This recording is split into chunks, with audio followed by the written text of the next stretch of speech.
morning. Radio Beaverton here with another book review. Today's book is Hitler and the Power of Aesthetics by Frederic Spots. Yes, very interesting book. Actually, I didn't think so. I bought this book with a batch of others that I didn't read right away. From the title, I was kind of expecting something really dry, boring. I thought it was going to be a very academic book that I probably wouldn't even be able to finish. I've had those before. But I was wrong. I was really wrong about this book. First off, in the introduction, Spot starts off strong. He talks about how his book was misinterpreted. His book ended up as required reading in universities and on neo-Nazi forums. People thought he was trying to be a Hitler apologist. Because when he writes, he really does try to talk about how Hitler was into art, or he thought he was. He also likes the way he was able to show how their aesthetic opinions and values change once they know the provenance of a work or a work is from. Because he writes in the introduction, he showed a Hitler sketch to somebody in a university, in an art school. And they were like, it's not bad for a beginner. They've got some potential. This is okay here, and blah, blah, blah. But when he told them who had made it, oh, by the way, this is by Adolf Hitler, they were like, oh, this is the worst thing they've ever seen. Well, of course, Hitler was. He's probably the most evil man that's ever lived. But he was just interested because in the aesthetics world, there's the big argument about what is art, what makes things great art, how can we quantify art, this sort of thing. And people try not to say that the artist or the provenance of the artist has much to do with it. But he's saying, au contraire, when you know that this little homely sketch that's kind of doodlish was made by the most evil man who's ever lived, suddenly it looks disgusting. It affects the way we see things. Spots, actually, he writes with humor, he writes tongue-in-cheek. He's definitely not a Hitler apologist. In fact, it is just the opposite. His text is full of barbs and jokes against the Nazis.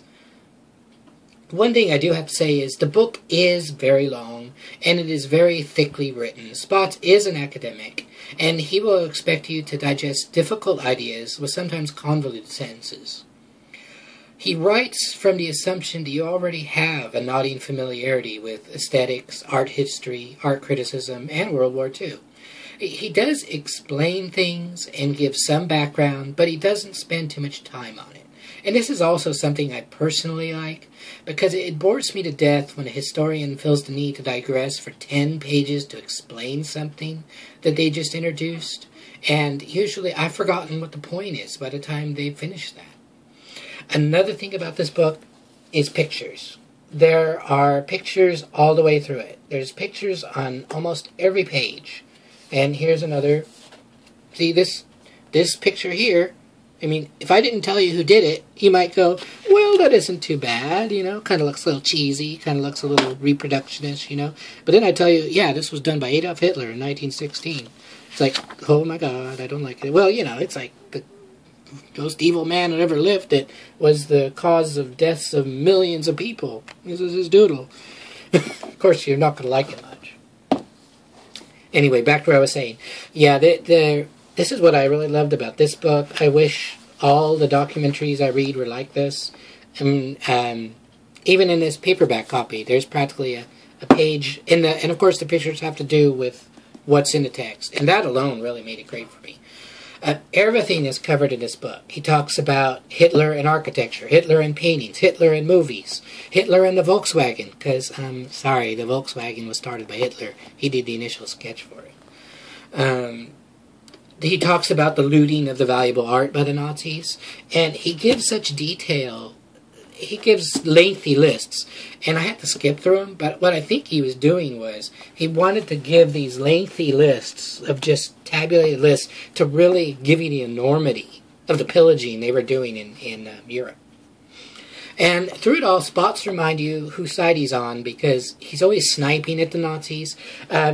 There's one part where he kind of deflates there's this great myth that, oh, if only the Vienna School of Art had let Hitler in, he would have been good or something.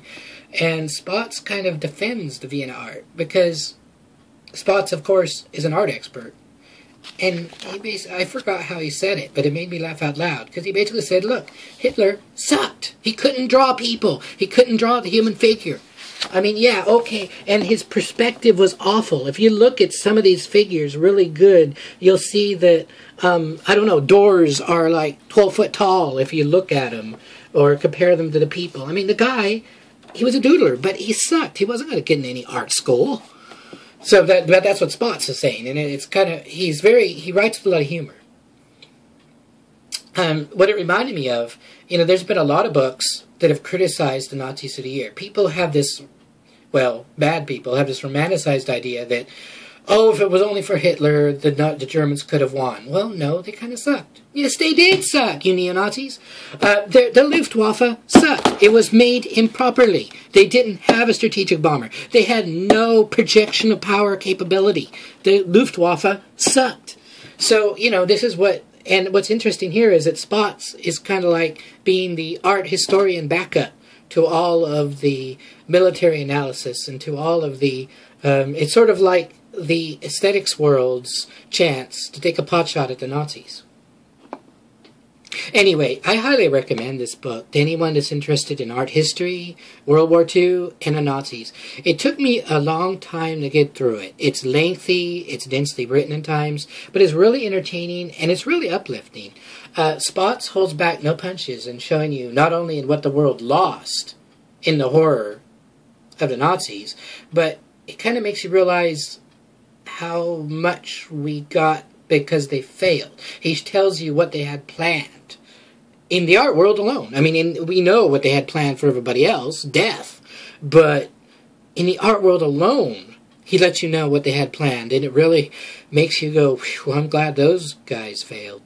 So it's a really good book. I highly recommend it. It's, from the cover and the title and who it's about, you might think it's going to be a one-way ticket to Boresville, or you're going to be reading something that's going to get you on a list. Well, this might get you on a list. I don't know. Maybe people that don't like art history. But I highly recommend it. And that's all I can say about this book today. And thank you for watching.